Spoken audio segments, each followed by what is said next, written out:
Hello and welcome to the final whistle. I'm Kenzie Benali. And I'm Steve Forbes. Well, it finishes Saints 0, Wolves 1 here at St Mary's Stadium. We couldn't quite salvage the point in that one. Now rejoining us is Dean Hammond and Joe Prince-Wright to talk through all the major talking points from that match. Dean, we'll come to you first. Disappointing, no doubt about that. What did you make of that performance? Yeah, I agree, Kenzie. It's a disappointing result. I think there'll be some frustration within the dressing room. You can't question the players' effort or endeavour or work rate or trying to make something happen. I think just in today's game, it was pretty even contest. It was competitive. Just a real lack of quality probably from both teams, and it just took one moment of quality from Jimenez that really changed the game. But Southampton huffed and puffed, probably created 4 or 5 half decent chances or attempts at goal. The one bit of quality that did come from Elanusi to Redmond was unfortunately offside. But like I say, the players have put a lot of effort in today and tried hard and had possession, got into good areas of the pitch. It was just that final delivery or that final ball that kind of let the players down today. And I think you could see that frustration in the players. It didn't quite click today. The combinations didn't quite work.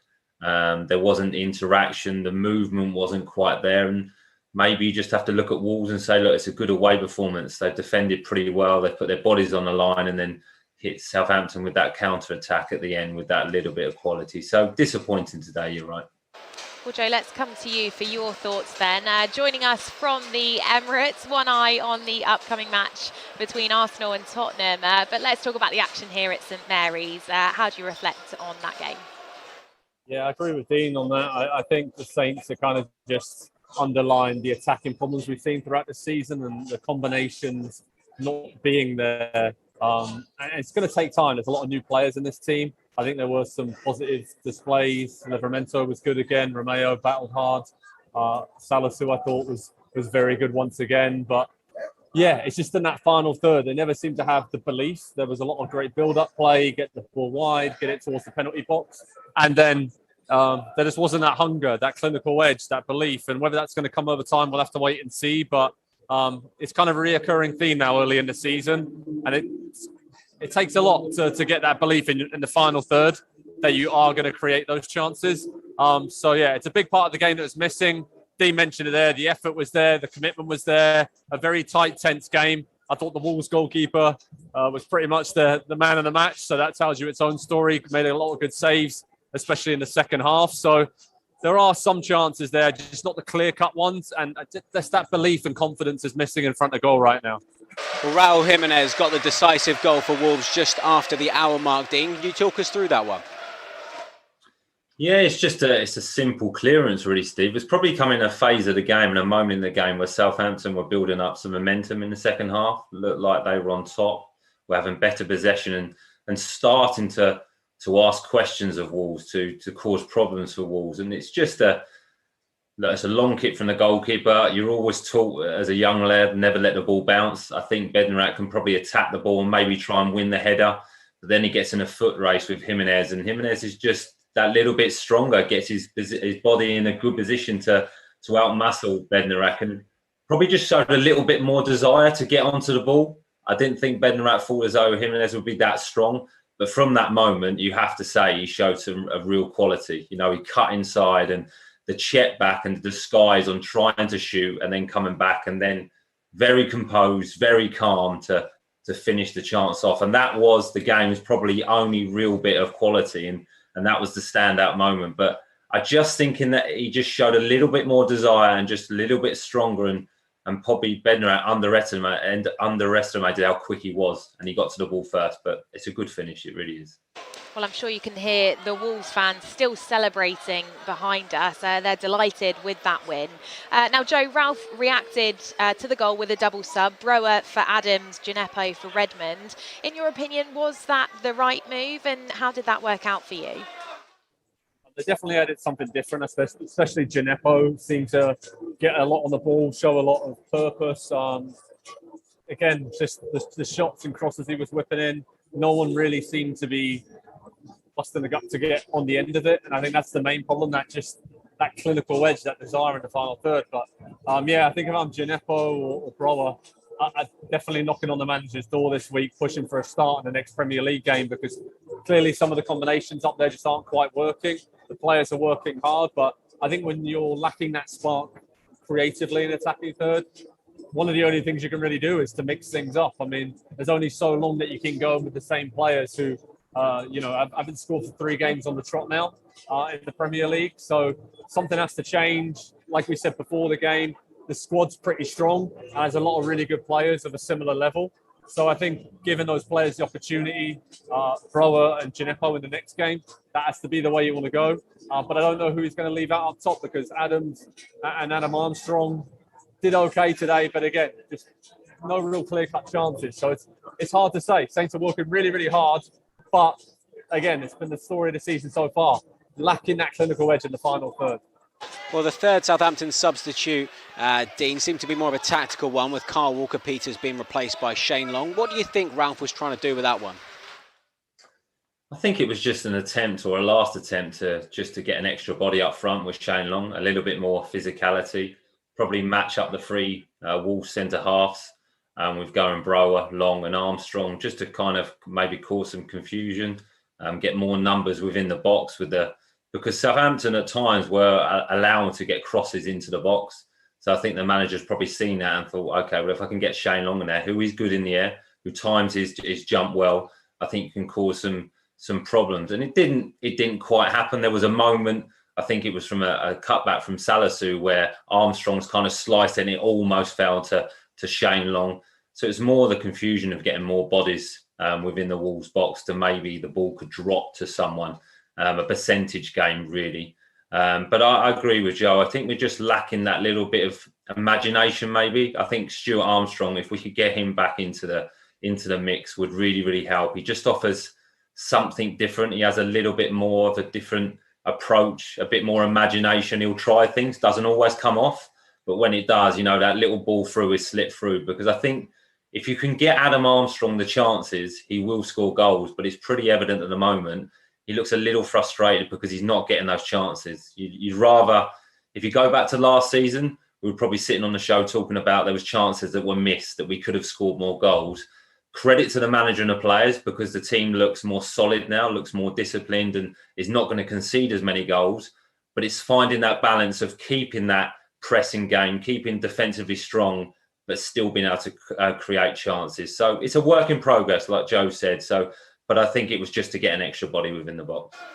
Well, Joe, let's discuss Tino Livramento then. It would be interesting to have a few words from you on him, because the fans inside the stadium were certainly showing a lot of love for him throughout that match. Lots of shouts of Tino, wasn't there, in front of us. What did you make of his performance today?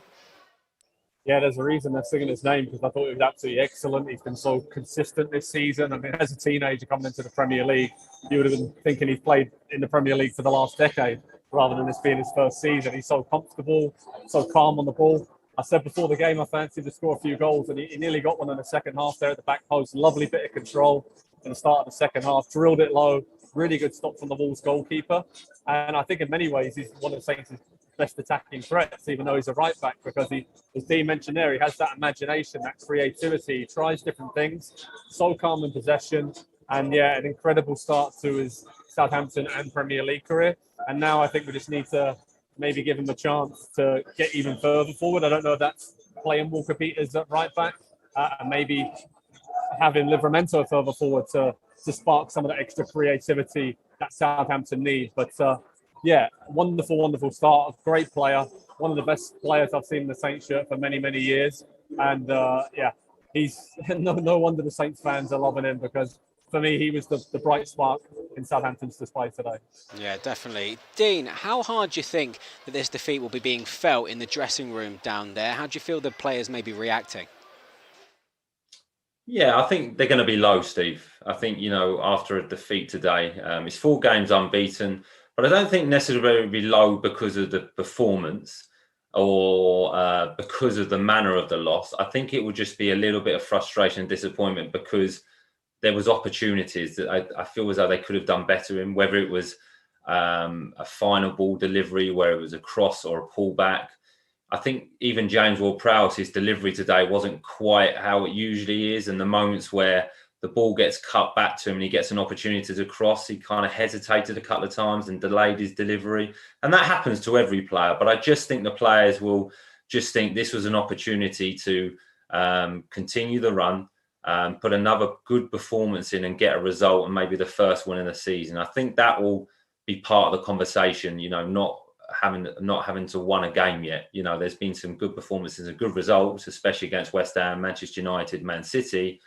But today they probably would have looked at it and gone, right, this is an opportunity to win now. This is an opportunity to get our first 3 points on the board and really kickstart the season and continue the progress and the momentum we've made. So they won't be too down, but there will be some conversations, I'm sure, within that dressing room, but to try and help improve them and keep growing the team and move forward in the season. Well, Joe, reflecting specifically on the feelings amongst the fans then, we've already said undoubtedly they'll be feeling frustrated. As Dean's just said, they're still in search of our first Premier League win this season. How would you assess the start to this season as a whole so far? Yeah, I think it's been very positive for the most part. I mean, it was a hard schedule. Saints were handed Man United, Man City, West Ham, Everton, Wolves, on their day, have got some very good players. So it's not an easy start. I think fans will be happy enough with the defensive performances. Dean said it there. Today, even apart from that one bit of quality from Jimenez, he never really felt like Wolves were ripping Saints to shreds. So that's a massive step forward from last season.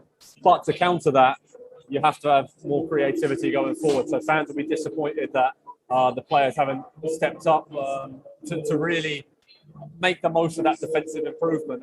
I think fans will be calling for the likes of Nathan Teller when Stuart Armstrong's back fit, for him to come back into the team. And there's certain young players there, Brower as well included in that. I think I want to see more opportunities for those youngsters now that some of the attacking players haven't hit the ground running early in the season. But overall, you can't judge the start of the season just from this game. I think if you look at it over the 6 games, still pretty good, pretty decent, a good platform. But now when these home games coming up against Leeds, Villa, Burnley after this, you really need to win a couple of those and get that first win of the season. And then I think confidence will grow, the strikers will play with more freedom, and that will be the key for Saints this season moving forward.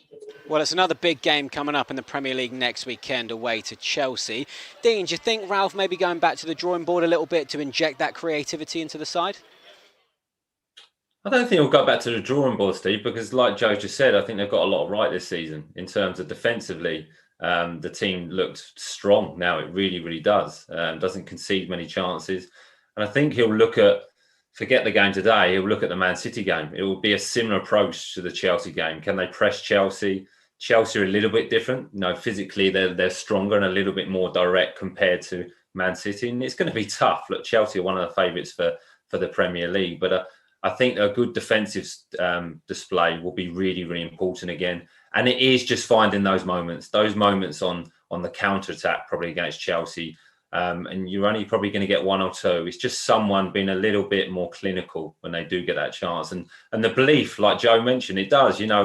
Confidence and belief is like magic within football. And I'd like to see Nathan Teller get an opportunity. I know the manager sees him every day in training and sees the players every day and is making a decision. But I just think he offers you something a little bit different. He's younger. He's kind of plays without fear, and he's got that electric pace. So I'd like to see him get an opportunity, I must admit. Well, Joe, it was a very positive result away in the league last time out with that draw at Man City. How can these players go one step further potentially at Stamford Bridge? Just do what Southampton are very good at in high press. I mean, I was at the Chelsea-Manchester City game yesterday, and the success Manchester City had was because they pressed so high. Chelsea weren't comfortable. They like to play out of the back and then have Jorginho, Kovacic and Kante on the ball, Christensen and Rudiger come out. And if you press them there, they cannot build from the back and they cannot get the ball up to Lukaku and their dangerous weapons. So I think Saints have to be brave. They've had some good results against Chelsea, drew at home against them last season, beat them at Stamford Bridge in recent seasons. So I think it's a team they actually match up pretty well with. And, I think it does suit Southampton well. Of course, they'll be the underdogs, but we've seen against Man United and Man City so far this season, they've had positive results. So I'd say the Saints fans, keep the faith. This is a young team. It's still early in the season. But Saints need to go to Chelsea and be brave and do not lose that belief, because there have been some really positive displays early in the season. All they need is that little bit of luck, a shot going off someone's backside, score a goal, get going, get confidence going.